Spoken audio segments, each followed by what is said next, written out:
Hi. Greetings from Wisdom Lord Raphael. Before we start, please hit the subscribe button and hit the notification bell icon and don't miss any content. This is the light novel of that time I got reincarnated as a slime. If you haven't watched previous video, I will leave the link on the description box, or you can click here. Let's start. This is Tensura Light Novel Volume 17. Tensura Light Novel. Volume 17. Fragments Across Spacetime. Chapter 2. Distant Memories. Presumption on Enemies.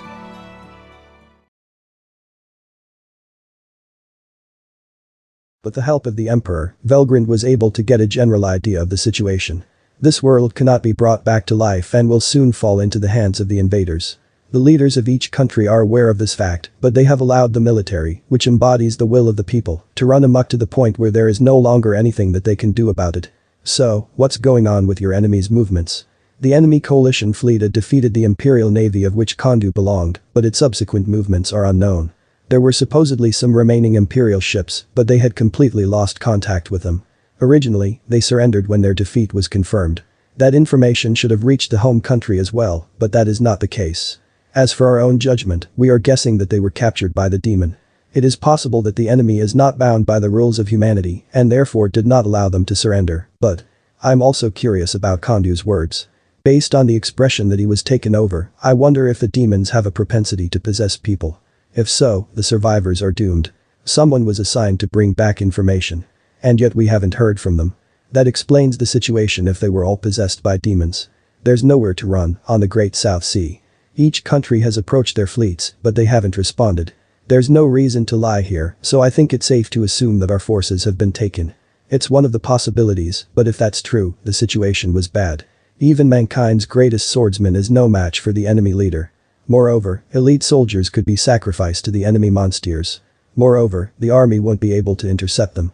There was nothing they could do. That's why Gensei and his team had decided to focus all their efforts on the defense of the imperial capital. It's only a matter of buying time. You understand that, don't you? Of course. There's only one thing we can do now. I've sent people we trust to find out what the enemy is doing. And then we will gather the world's best forces to defeat the ringleader. I know it's a low success rate strategy, but it's the only way to go. If only Kondu-san could have defeated one of them, we would have been able to defeat them. Because there were two mythical dragon-class players, they wouldn't even allow him to escape. So, if Master Araki, myself, plus Amari and all the other heroes from other countries teamed up, we might even be able to defeat the demon leader. The man named Amari Masahiko was the brother of Minamoto, who was the only one to compete with Kondu. Moreover, this man had mastered not only swordsmanship, but also the art of law. He excelled in espionage and still works in secret missions. Moreover, there was another strongman hidden here in Hinamoto. Although Emperor Akira never talks about it, there were other Emperor Guardians besides Gensei. In addition, there are also famous heroes in each country. Not only those who had infiltrated the surface of society, there were also those who were in the Kai class, and even higher than the mythical dragon class in the underworld. The famous ones are the aforementioned mystery monk Pulcinella of the north and Fist Saint Xianhu of China. Just from the stories passed down in the Empire's own people, they know that these two men are extremely powerful. To confront this global threat, these heroes must work together. If they can do so, they will be destroyed. But that was also a pipe dream, as Akira was keenly aware. And that wasn't the only problem. The problem is that there are more than just two ringleaders of the enemy. And, as much as I hate to think about it, you feel like there will be trouble if you go further, do you? Exactly. To Velgrind's point, Gensei nodded bitterly. In order to defeat the monster of the mythical dragon class, he wanted to double the number of warriors of the same class or higher. But with the size of the enemy unknown, it was impossible for the heroes of the world to assemble together. The Empire too must protect its own dignitaries as the first priority. The problems kept piling up.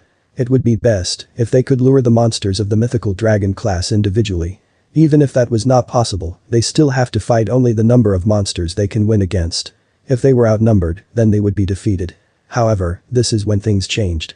Gensei was puzzled, but Velgrind helped him. You've got problems. Okay. I'll help you, so show me what you've got. What? What do you mean by that? If you don't know your enemy, you can't make a plan. In order to do that, I need to know how strong these demons are. What are you talking about? It's simple. You said it yourself, Gensei, if you are Kondu's master, then you must be more than equal in strength, right? I'm new to this world, so I don't know what the standard of strength is. As such, you're going to have to. I see, I understand. Kondu and I are both better at this level of skill.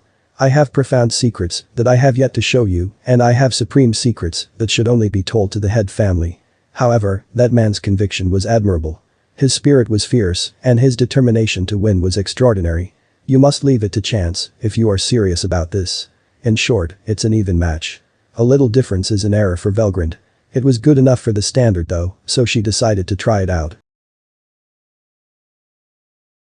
The location has changed. It's the training grounds.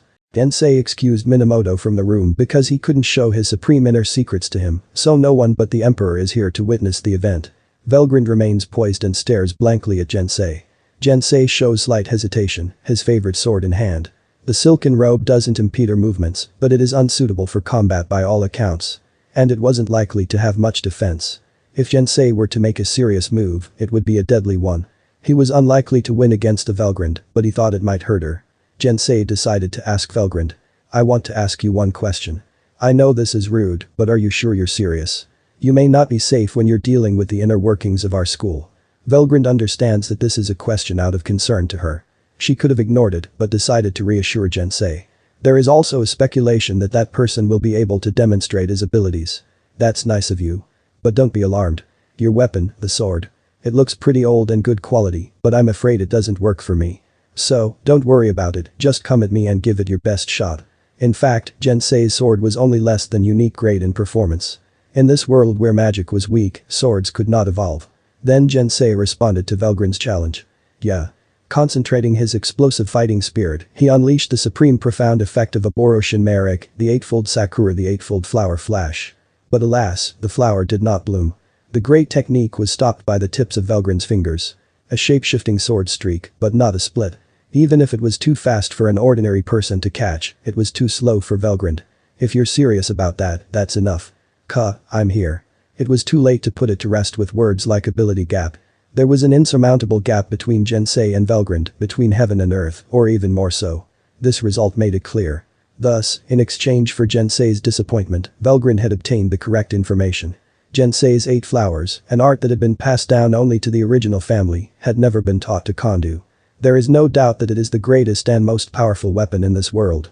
Therefore, it was thought that just by looking at the amount of power it possessed, it could surpass the mythical dragon class and even reach the divine god Buddha class.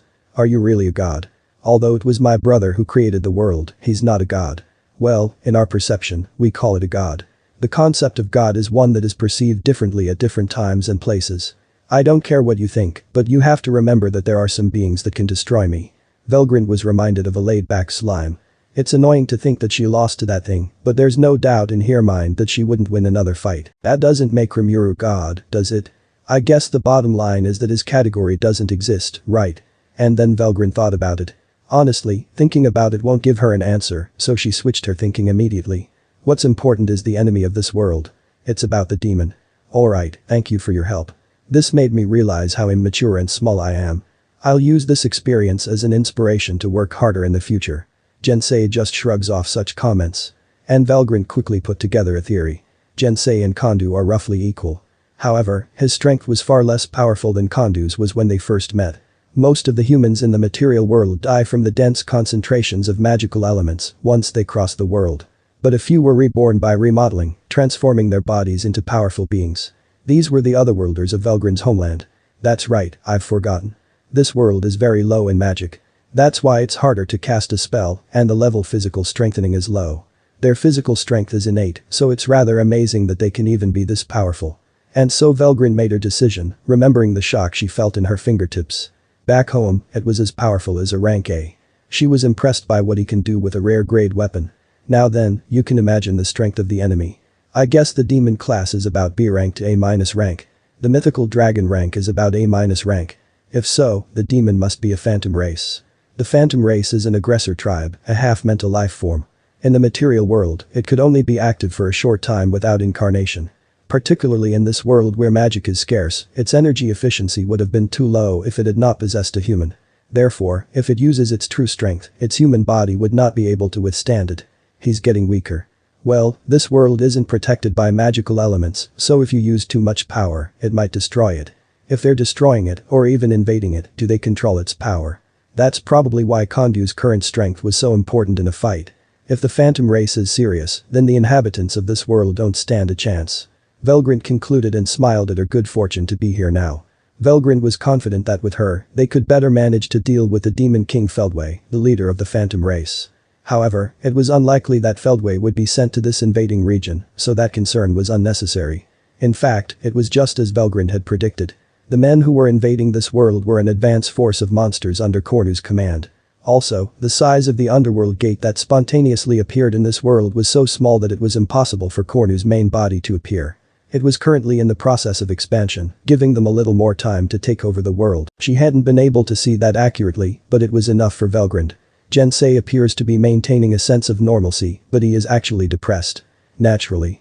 It was as if his swordplay, which he believed to be the strongest, was completely useless against Velgrind.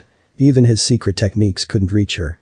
Even though he understood that they were on different levels, it was difficult to convince his emotions. Even so, Jensei used his well-honed mental strength to keep his mind from being disturbed. Velgrind smiles at Jensei. You should be proud of yourself. In a world where there is little to no magic, few people can reach that level of strength. If you could have taken in some magic element and sublimated your body, you could have become not only an immortal but a saint. It's too bad about that. A saint, that's a far cry for me. Not really, but yes. I'm going to reward you for helping me. Can you accept it? A reward? Yes. If you want, I'll reforge your sword with my power. Velgrind smiles at that. She could use matter creation to create a mythical grade weapon. In this case, she had poured magic into Jensei's sword, hoping to encourage its evolution. You don't mean that. Is it possible? Jensei was confused, but then reminded himself that it was too late. Jensei was convinced that the Velgrind was a heavenly being beyond his comprehension, and that if she said she could do it, then she could do it. An ancestral heirloom, it would be fun to trust Velgrind Dono with it. With that resolve, Jensei bowed to Velgrind and held out his beloved sword. Please. Yes, let me take care of that. Velgrind nodded widely and accepted the sword. Normally, she would casually create a blue dragon sword, but this time was different.